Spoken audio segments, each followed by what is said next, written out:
चलिए आज चलते हैं प्राचीन मिस्र की एक कहानी में।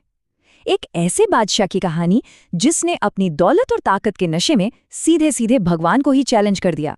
और जानते हैं, उसने एक ऐसी चीज बना दी जो आज भी हजारों साल बाद भी दुनिया को हैरान करती है और अपने पीछे छोड़ गई एक ऐसा रहस्य जो आज तक नहीं सुलझा। और वो रहस्य इसी सवाल में छिपा है।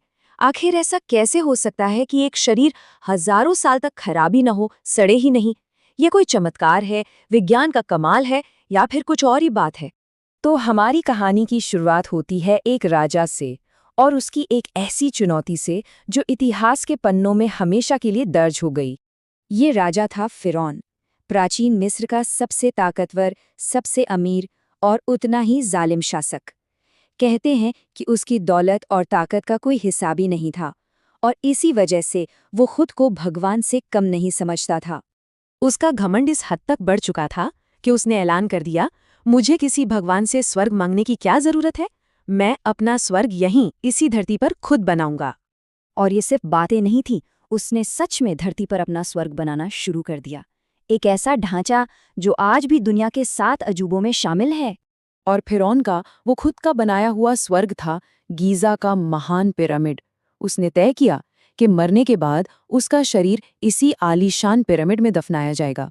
लेकिन ये कोई आम मकबरा नहीं था, ये तो फिरौन की ताकत का एक खुला ऐलान था। एक ऐसी इमारत जिसे उसने स्वर्ग की किसी भी चीज से ज्यादा शानदार बनाने का सपना देखा था, ताकि दुनिया हमेशा याद रखे कि धरती पर उससे ज्यादा शक्तिशाली कोई नहीं था। पर इस पिरामिड की कहानी में जो बात सबसे ज्यादा चौंकाती है वो है इसे बनाने का तरीका। आखिर ये बना कैसे? जरा सोचिए, ये उस जमाने में बना था जब न कोई क्रेन थी, न कोई ट्रक, न कोई आज की जैसी मशीनें। सब कुछ सिर्फ और सिर्फ इंसानी हाथों और मेहनत से किया गया था। आज तो हमारे पास बड़ी बड़ी मशीनें हैं जिनसे ये काम आसान हो जाता है, लेकिन तब सिर्फ इंसानी ताकत थी।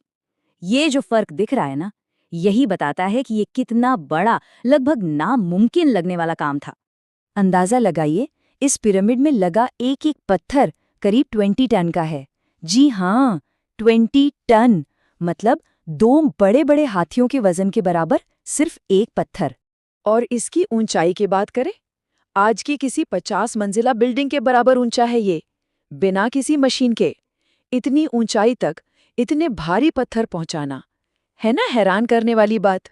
इसका हर पत्थर अपने आप में एक मंजिला घर जितना ऊंचा है। देखिए, इन पत्थरों के सामने ऊंट पर बैठा इंसान भी कितना छोटा, कितना बौना सा लग रहा है। खैर, अब कहानी में वापस आते हैं हमारे पहले सवाल पर। फिरौन मर गया, उसे पिरामिड में दफना भी दिया गया, लेकिन उसके बाद जो हुआ वो आज तक विज्ञान और विश्वास दोनों के लिए एक बहुत बड़ी पहेली बना हुआ है। हजारों साल बीत गए, लेकिन फिरौन की लाश वैसी की वैसी ही है। वो सड़ी नहीं, आज भी मिस्र के एक म्यूजियम में रखी है। सोचिए, एक छोटा सा जानवर भी मर जाए तो कुछ ही दिनों में क्या हाल होता है, और ये शरीर हजारों साल से जस का तस है। तो सवाल यही है कि ये हुआ कैसे?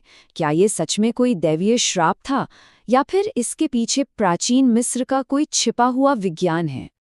देखिए, इसको लेकर ना 2 बिल्कुल अलग अलग बातें सामने आती हैं। एक तरफ है धार्मिक मान्यता, जो कहती है कि ये फिरौन के घमंड की सजा थी, ईश्वर का श्राप था कि उसका शरीर दुनिया के अंत तक सबके लिए एक निशानी बनकर रहेगा।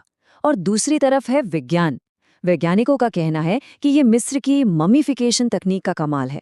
वो लोग शरीर से अंदर के अंग निकालकर उस पर खास तरह के केमिकल और नमक का लेप लगाकर उसे सुरक्षित रखते थे, ताकि वो हजारों साल तक खराब ना हो।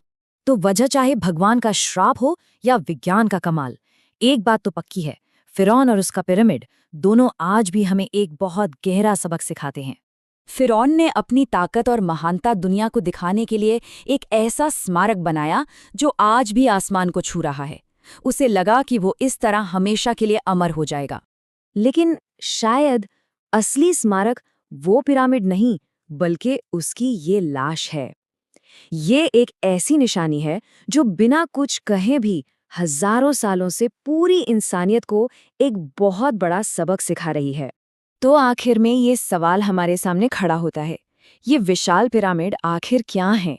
इंसानी काबिलियत और उसकी महानता का एक जीता जागता सबूत, या फिर एक घमंडी बादशाह की वो कहानी जो हमें हमेशा ये याद दिलाती है कि इंसान का अहंकार उसे कहाँ तक ले जा सकता है? इसका जवाब शायद हर किसी को अपने अपने नजरिए में खोजना